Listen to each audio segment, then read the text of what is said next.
It's been 2 months since we left our home in Vermont and crossed the Canadian border.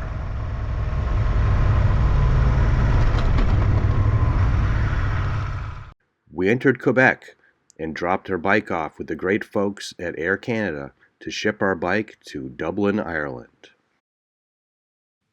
Once we picked our bike up, we struggled with mechanical difficulties and had to have the bike taken to a dealership for diagnosis. For reasons beyond our control, we had to wait 12 days to have the bike serviced.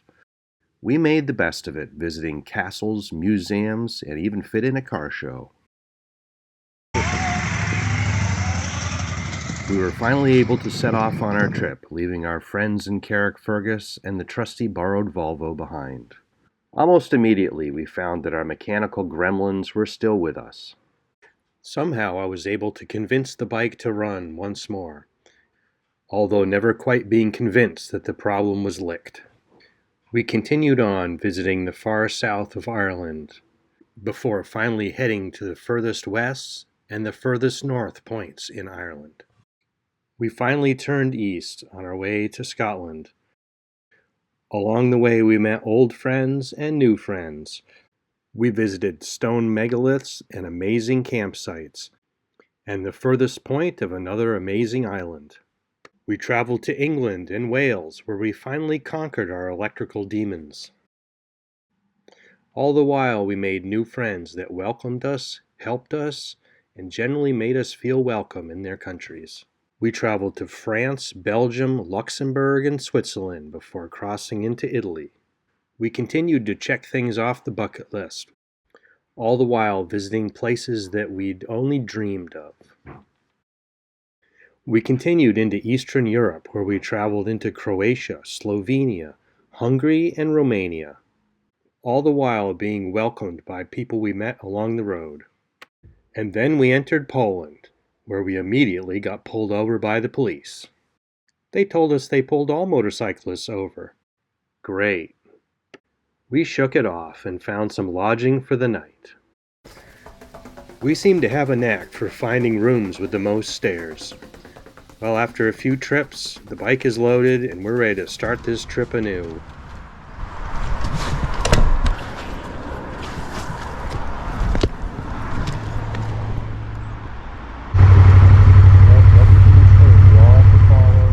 Once you know it, we run right into morning traffic.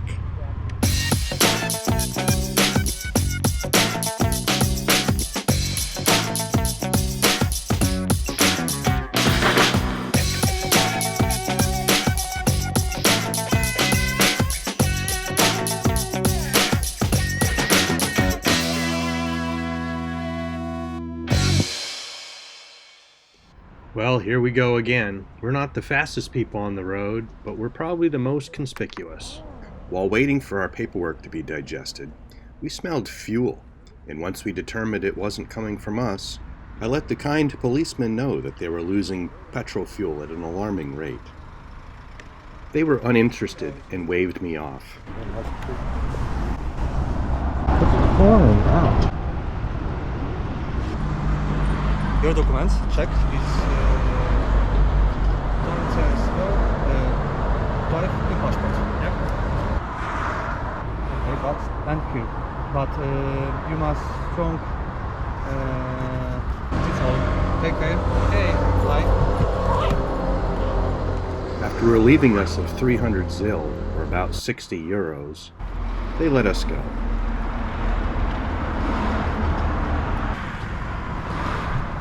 You can take a picture of the environmental waste dump.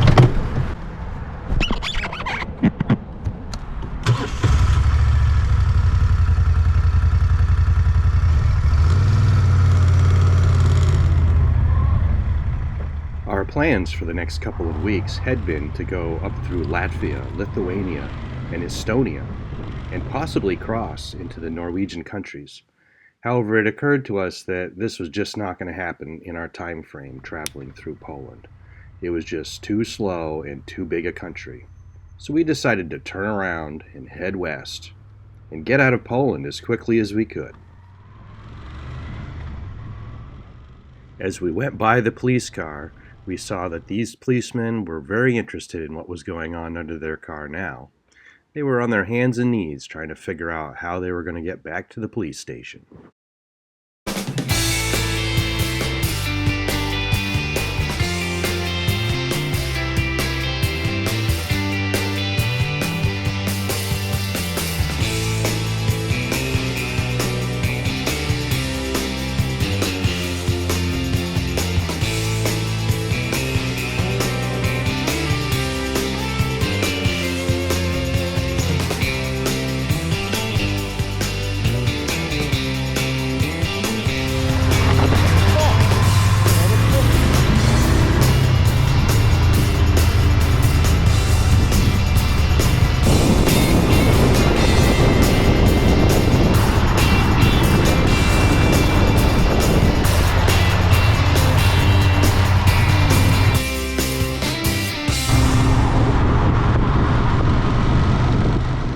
As you might have noticed, the speed limits are quite low for a divided highway, but they're merely a suggestion anyway. Poland continued to challenge us with some torrential downpours.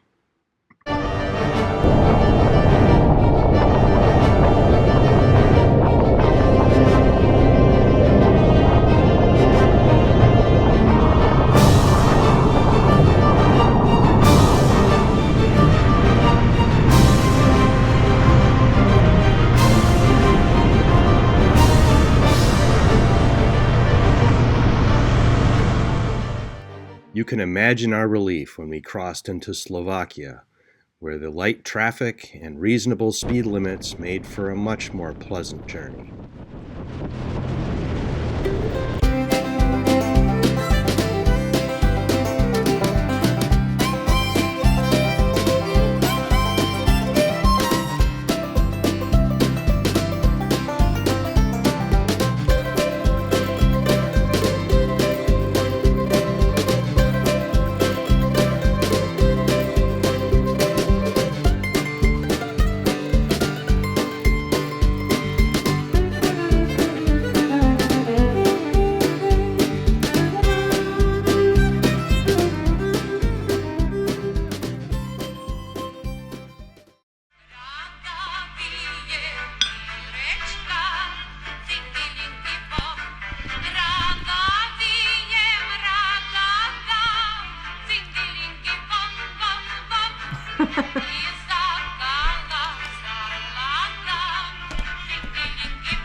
In the town of Terchova, we found this little guest house.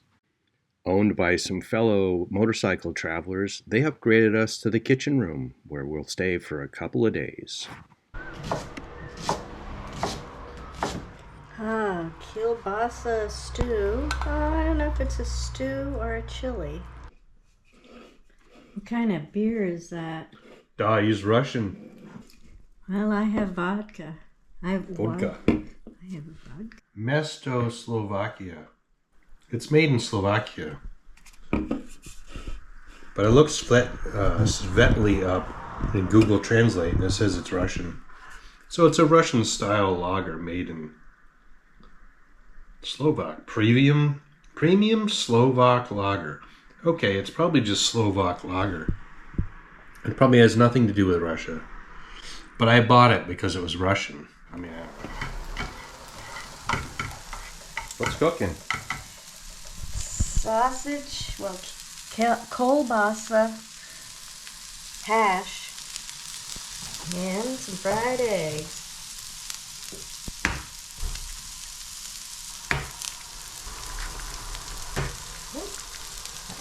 Super soft egg. Wow, they're nice big yolks. Eggs come in a 10-pack here. Or 20. Or 20, or 30.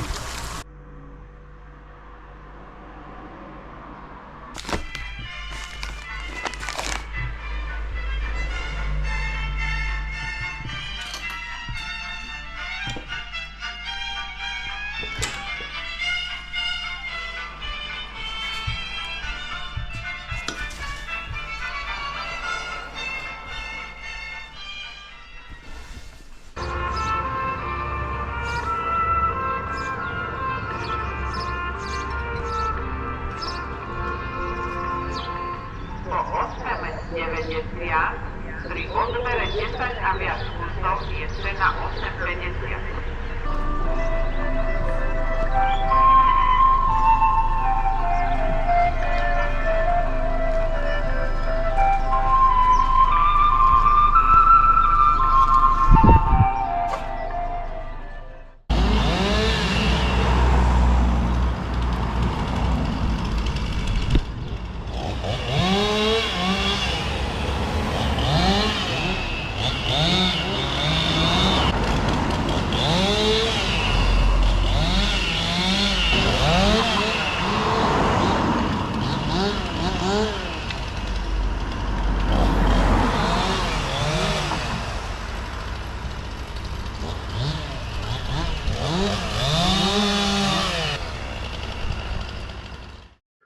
While strolling around town, we saw this huge statue up on the hill and decided to go check it out.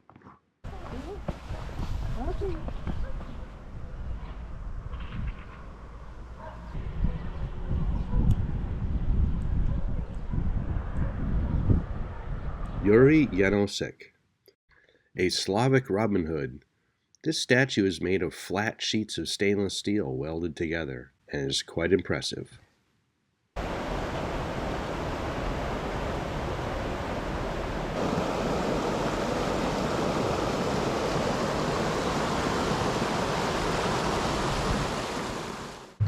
We really enjoyed our time here at the Luca guest house.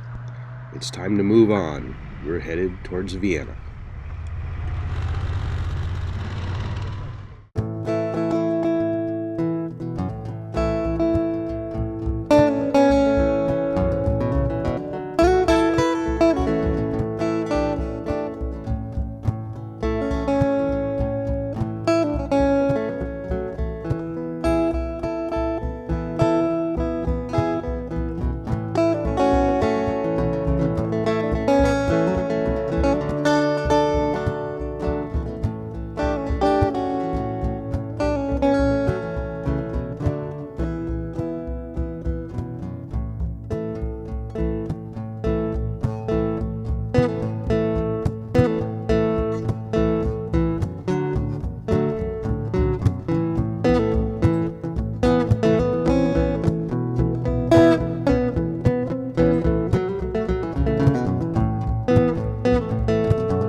We had spent the morning traveling over the very beautiful and rural mountain range between Slovakia and Czechia. We now turn south towards Vienna.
We cross the Austrian border just in time for lunch, our traditional fish and crackers, and we say goodbye to Czechia for now.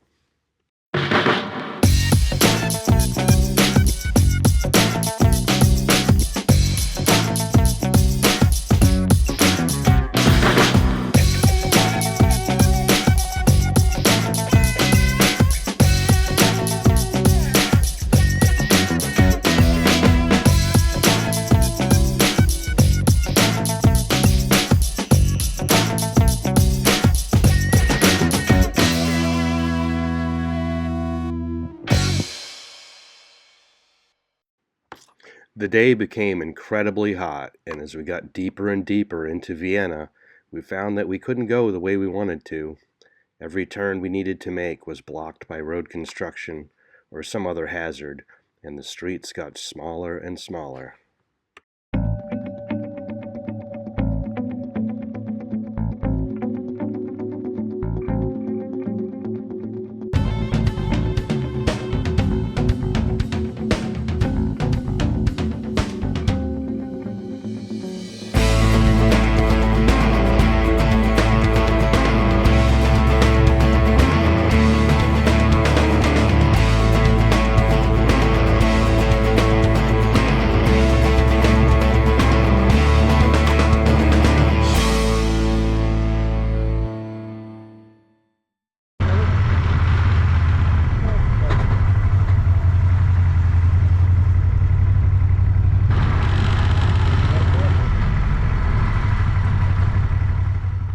We finally found it, a campground, kind of an Austrian glamp ground.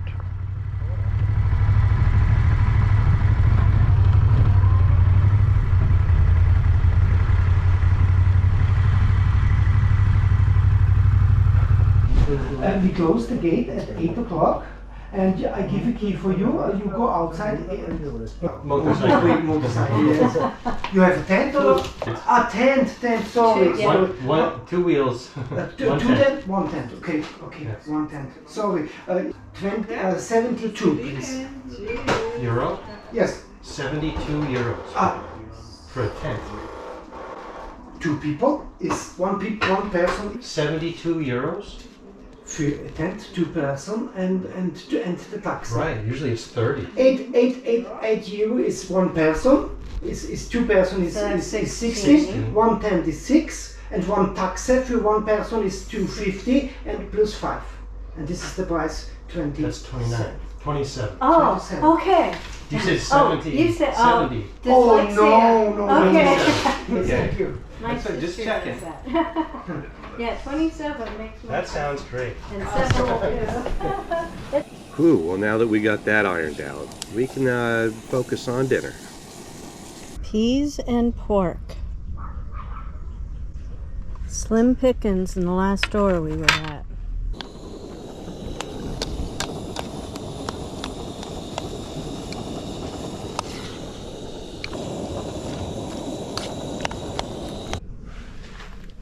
Not the most appetizing looking meal I've made. This'll help. This campground is right next to a passenger rail line, and it goes straight into Vienna, so we better give Vienna a second chance, this time without the bike. But you'll have to wait till next time. I'm going to pull the plug on this episode. A lot went on. So if you enjoy these videos, please like, share, and subscribe, and we'll have plenty more coming along real soon.